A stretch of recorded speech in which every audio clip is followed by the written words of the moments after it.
So, welcome back to another episode of The Boring Wisdom. In this video, we'll dive into Cal Newport's game changing book, The Deep Work. We'll discover how to cultivate focus, eliminate distraction, and unlock your full potential. So, stay tuned for actionable steps and templates to implement today.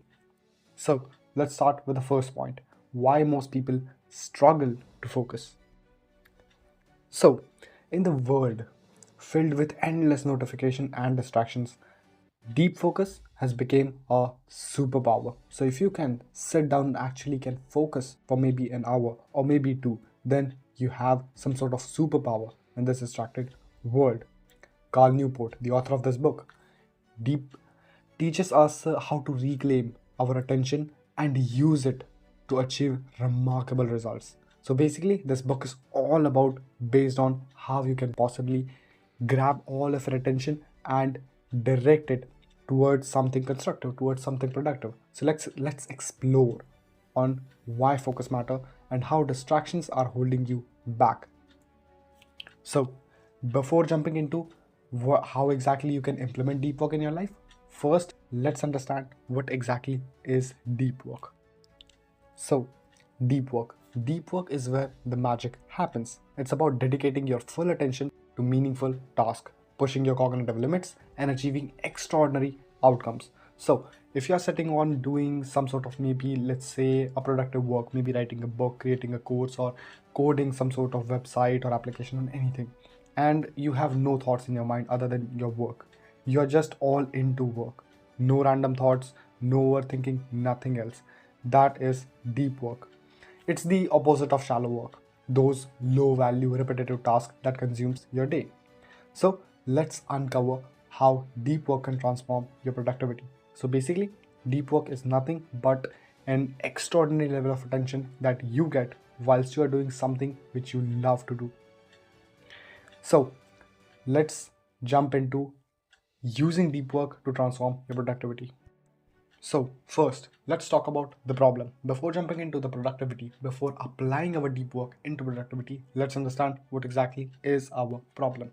So, most of us spend our days by bouncing between emails, meetings, social media, maybe coding some project or something like that, or gym, fitness, all of these things. We are just bouncing between all of those problems or all of those routines that we have on our to do list. This shallow work drains our energy but delivers little value or maybe sometimes no value. And if you want to excel in anything, in any field of your life, you have to minimize distraction and prioritize deep work. So maybe let's say for example you have 10 different things that you want to do. Maybe you want to become a YouTuber, same time you want to become the best coder, same time you want to become a productivity teacher, same time you want to do this. You have 10 different things that you want to do. Minimize your distraction by doing just two or three things. That's it. If you can take it to one, two, that's fantastic. But maximum is three. That's it. So, Carl Newport, author of this book, Deep Work, calls this the key to thriving in the knowledge economy. Minimize your distraction and prioritize deep work. So, deep work is an entire book which includes of multiple principles, but the main key principles that we're going to discuss are one, work deeply. Make focus a habit. So, first you need to understand that deep work isn't a natural.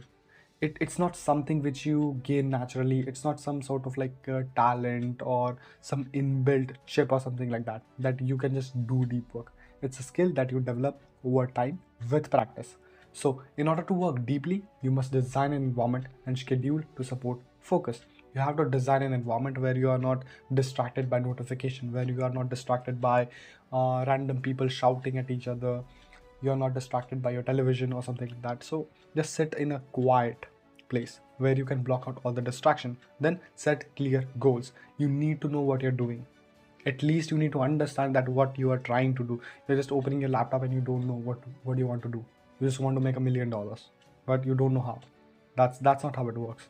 So set clear goals and commit to periods of uninterrupted work. So sit down and actually find the time that you can work on with uninterrupted focus. Maybe from 1 to 3 I can like sit down and actually work.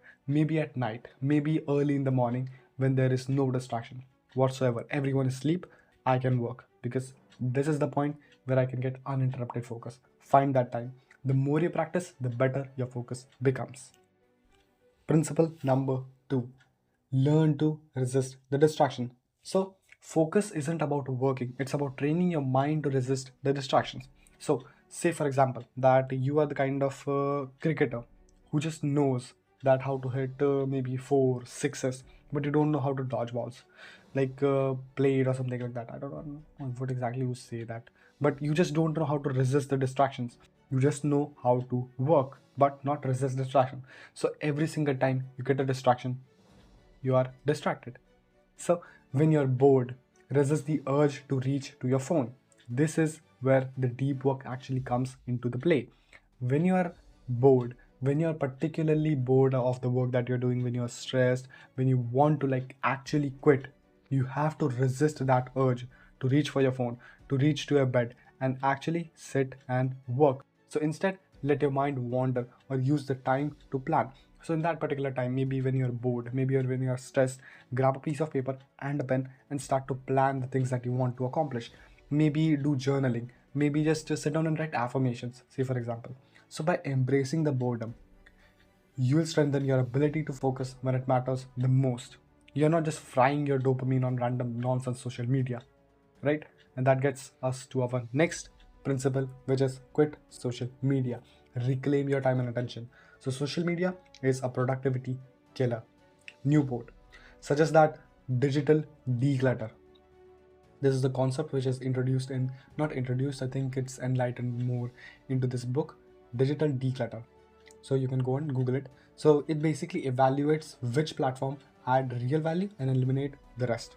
So all you have to do is understand which platform add real value to your life and eliminate all of the rest. Say for example, Instagram, maybe you connect with your friends all of the time.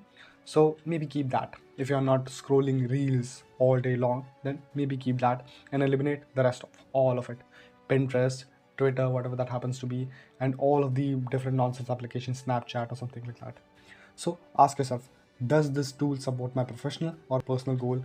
If not, then it's time to let it go. That's it. Then let's get to our fourth principle, which is drain the shallows. All you have to do is reduce your low value work. This is the easiest way. So, shallow work is unavoidable, but it shouldn't dominate your day. Say, for example, that I sit down and start to work, and maybe halfway around the work, after 30 minutes or 40 minutes or 60 minutes, I'm just doing some random thing which isn't even required. Maybe checking my emails. I'm checking my emails for 30 minutes. And maybe doing some kind of things which is like isn't necessary to do. I'm just doing it for the sake of making myself feel productive. This is the kind of things that you cannot avoid most of the time. Like most of the time, it's just something like natural. You're just doing something. It isn't productive, it isn't required, but you're just doing it. And it is really unavoidable, but it should not dominate your day. You cannot sit there and do that every single day for 30 minutes or maybe 60 minutes or every single day. Set strict boundaries. Like maybe say for example, you have to have like tight schedule, a very rigid schedule, not unflexible, but a rigid schedule that you have to do this particular thing.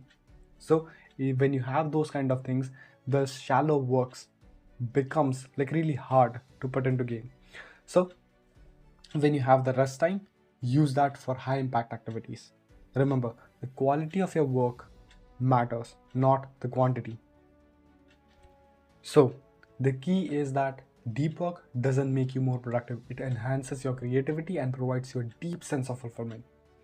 In the distracted world where you have social media, where you have all of these things like quick dopamine hits, the ability to focus is your competitive edge. Whether you are writing book, coding software, learning a skill, deep work is your ticket to success. If you can sit down and focus actually, like without any distractions, then you are going to annihilate. You're going to genuinely annihilate all of your competition, all of them, because no one can focus these days. It's really hard for people to focus these days. Just look around you, look around your friends, what they're doing all day long. So the actionable steps for you to start your deep work sessions is: number one, schedule 90-minute blocks for deep work in your calendar.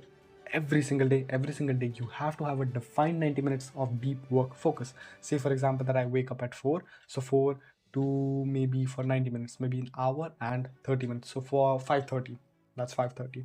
It took me a lot of time. Okay, so 4 to 5:30 is your deep work session where you can do like your uninterrupted focus because no one is awake at that time. Most of us, all of in our house and maybe in our society, in a village, all of them are asleep, so no sound, nothing at all. So you can sit down and actually focus. But if you're the kind of person like evening person, afternoon person, night person, and when you experience a lot of like noise and everything, use tools like noise cancelling headphones or apps to block distractions, to block notifications, so you don't get any kind of notifications. Or maybe use the D&D, do not disturb. This is inbuilt feature in maybe all of the Android phones as far as I'm concerned. Then track your progress to build momentum. No matter how small progress you make, no matter how small work you have done, just write it down. Track your progress. It builds momentum. So down in the description, you will have a short summary and also a deep work template that you can download, which will help you be more competitive with your game. So understand this one. Deep work isn't just a productivity hack, it's a mindset shift. So by committing to focused work, you'll achieve more than you thought is possible. So start small, stay consistent, and watch your results skyrocket. Thanks for watching. Don't forget to like and subscribe, and check your description for free resources. Link below. See you in the next one.